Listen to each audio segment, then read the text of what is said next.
حضرت سیدنا ابراہیم خلیل اللہ اعلیٰ نبینا علیہ الصلاۃ والسلام کا تذکرہ قرآن مجید نے کئی جگہوں پہ بیان فرمایا ہے۔ نبی پاک صلی اللہ تعالی علیہ وسلم نے ارشاد فرمایا ہے کہ میں ملت ابراہیم پہ ہوں۔ حضرت ابراہیم علیہ الصلاۃ والسلام کے سیرت کو، سوانح کو، ان کی زندگی کے واقعات کو قرآن مجید نے متعدد مقامات پہ بیان کیا ہے۔ انبیاء کرام علیہم السلام 1,24,000 کم و بیش ہوئے، لیکن دین اسلام میں نبی پاک علیہ السلام کی امت میں جو مقام حضرت ابراہیم کا ہے وہ بس انہی کا ہے۔ ان کی زندگی ایک بڑی خوبصورت، بڑی منفرد اور مسلمانوں کے لیے بڑی اسوہ نور دینے والی زندگی ہے۔ نبی پاک صلی اللہ علیہ وسلم نے فرمایا میں اپنے باپ حضرت ابراہیم کی دعا بن کے دنیا میں آیا ہوں۔ اور پھر محبوب پاک سید عالم صلی اللہ تعالی علیہ وسلم نے اپنی امت میں بھی جناب ابراہیم کے طریقے کو جاری رکھا۔ صحابہ نے قربانی کے بارے میں حضور سے پوچھا، ما ھذہ الاضحیہ، یا رسول اللہ صلی اللہ علیہ وسلم یہ قربانی کیا ہے؟ تو فرمایا سنت ابیکم ابراہیم، یہ تمہارے باپ حضرت ابراہیم کا طریقہ ہے، یہ تمہارے باپ حضرت، حالانکہ قربانی نبی پاک صلی اللہ علیہ وسلم کا بھی طریقہ ہے، لیکن فرمایا تمہارے باپ حضرت ابراہیم، حضرت ابراہیم کے ذکر کو باقی رکھا۔ اللہم صلی علی محمد وعلی آل محمد کما صلیت علی ابراہیم وعلی آل ابراہیم، ان کے تذکرے کو باقی رکھا دین کے اندر۔ حضرت ابراہیم بڑی امتیازی شان والے نبی ہیں، بڑی امتیازی شان والے۔ رب کریم کا وہ دوست جس نے کوئی چیز بچا کے نہیں رکھی، ہر شے ہی اپنے رب کی بارگاہ میں پیش کر دی۔ چند چیزوں سے انسان کو بڑا پیار ہوتا ہے، گھر اسے بڑا پیارا ہوتا ہے۔ وہ بڑا خوبصورت ہوٹل، 5 سٹار ہوٹل میں رہا، وہ اسلام آباد گیا، کسی سفر پہ گیا تو بڑے اعلیٰ قسم کے اس کو کھانے ملے، بڑی چیزیں ملی، لیکن کبھی دائیں کروٹ کبھی بائیں کروٹ۔ تو ساتھ بیڈ پہ دوست تھا تو اس نے کہا صاحب سو جاؤ، تو اس نے کہا یار جو مزہ اپنے گھر میں سونے کا ہے وہ کسی اور جگہ تھوڑی ہے۔ گھر بڑا پیارا ہوتا ہے، انسان کو لگاؤ ہوتا ہے، جس بے تکلفی سے، سکون سے، آرام سے انسان اپنے گھر میں وقت بتاتا ہے، کہیں اور مشکل ہو جاتا ہے۔ دوسرا، انسان کو اولاد بڑی پیاری ہوتی ہے، بڑی عجیب شے، نہ ہو تب بھی بڑا دکھ ہے، اور ہونے کے بعد بھی اس کی بڑی آزمائشیں، یہ بڑی ایک میٹھی چیز ہے۔ اولاد ایک بڑا عجیب سا میوہ ہے، پتہ نہیں یہ کس انجیکشن کا نام ہے کہ چھاتی پر چڑھ جائے تو اللہ سکون عطا فرما دیتا ہے، پتہ نہیں کس ٹھنڈی دولت کا نام رب کریم نے اولاد رکھا ہے، بڑی پیاری ہوتی ہے اولاد۔ پھر تیسری چیز انسان کی اپنی جان ہے، اور یہ اتنی قیمتی شے ہے کہ اللہ کریم نے فرمایا کہ اگر تیری گردن پہ کوئی آدمی پستول رکھ کے، تلوار تیرے گلے پہ رکھ کے کہے نا کہ رب کا انکار کر دے ورنہ مار دوں گا، تو فرمایا وقتی طور پہ میری ذات کا انکار کر پر جان بچا جا۔ اگر تم مرنے کے قریب ہو گیا ہے اور حرام شے کھائے بغیر تو بچ نہیں سکتا، مر جائے گا، تو فرمایا چل تو اس طرح کر حرام کھا کے جان بچا، پر جان بچانا فرض ہے، ضروری ہے۔ وطن بڑا پیارا، اولاد بڑی پیاری، جان بڑی پیاری، پر حضرت ابراہیم سے رب کریم نے فرمایا چل ابراہیم کوئی چیز دے، تو کہا یا اللہ تینوں ہی تیرے نام پہ قربان کرتا ہوں، تیری ہوئی ساری، ہر شے تیری۔ حضرت ابراہیم نے دین کے لیے، آپ شہر بابل کے قریب پیدا ہوئے تھے، وہاں سے مصر آئے، مصر سے فلسطین آئے، اور فلسطین سے آ کر کے کعبہ آباد فرمایا۔ زندگی سفروں میں گزری، سفر ایک تکلیف والی چیز ہے، پر حضرت ابراہیم نے وطن چھوڑ دیا، گھر چھوڑ دیا۔ جان بڑی عزیز ہوتی ہے اصل میں نا، جب انسان جد و جہد کرتا ہے نا دین کے لیے تو اس کے رستے میں بڑی چیزیں آتی ہیں، کبھی اولاد، کبھی گھر، کبھی باہر، کبھی حکومتیں، کبھی سیاستیں، کبھی چدراہٹیں، اس کے رستے میں بڑا کچھ آتا ہے اور اسے ہر چیز کو فیس کرنا پڑتا ہے. گھر کے اندر بھی جنگ ہوتی ہے اور گھر کے باہر بھی لڑائی ہوتی ہے. یہ آسان ہے ہی نہیں. ہم تو خیر ہتھیار چھوڑ کے پھینکنے والے لوگ ہیں، ہم بھولے بھالے لوگ ہیں. ہم کہتے ہیں میں نے تو کہا تھا مہندی نہ کرو، پر بیٹے نہیں مانے، بھولے جو ہوئے. اسی طرح حالانکہ اگر وہ بیٹا کہے نا کہ ابا جی لاؤ زندگی میں سارا کچھ میرے نام کرو، تو پھر ہم بھولے نہیں ہوتے اور اس وقت ہم تیز ہوتے ہیں، کہتے ہیں یہ کیسے ہو سکتا ہے، ہاتھ کاٹ کے دے دوں. اس وقت نہیں. دین کے معاملے میں بھولے ہوتے ہیں. بیٹا بد مذہب کے پاس جا رہا ہے تو اس وقت ہم بھولے بھالے ہیں، کوئی عرض نہیں.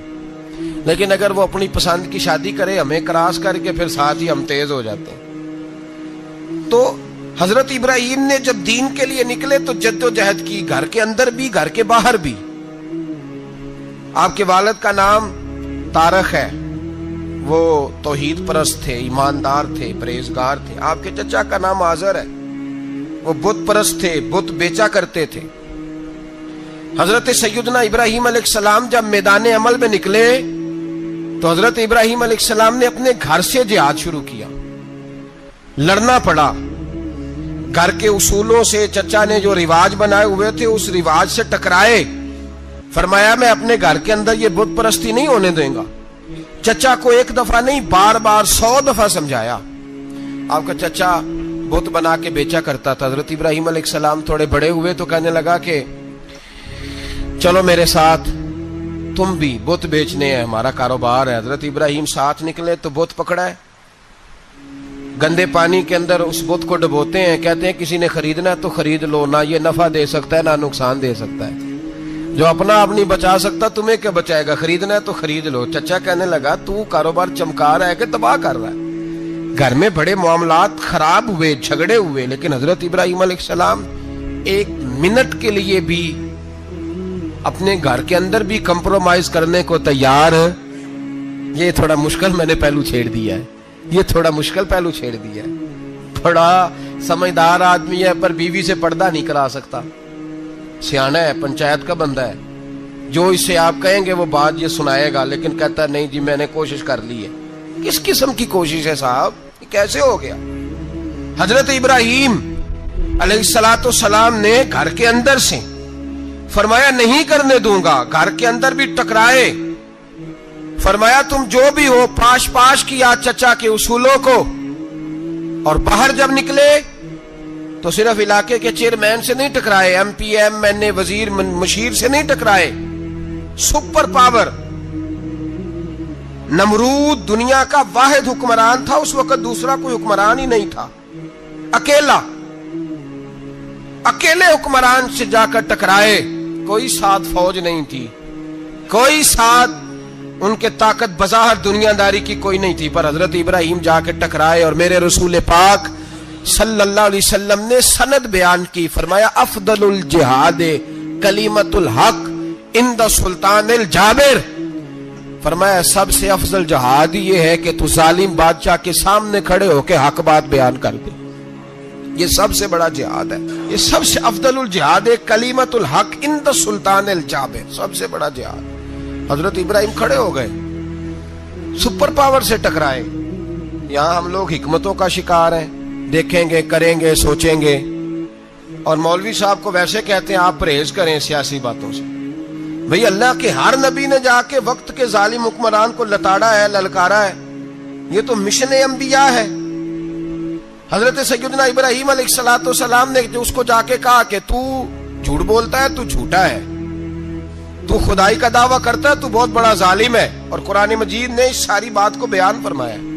حضرت ابراہیم علیہ السلام سے کہنے لگا میں رب ہوں. تو آپ نے فرمایا میرا رب تو وہ ہے جو زندہ کرتا اور مارتا ہے. تو پھر آپ حق بات بیان کریں گے تو اللہ مارے گا کہ بندہ مارے گا؟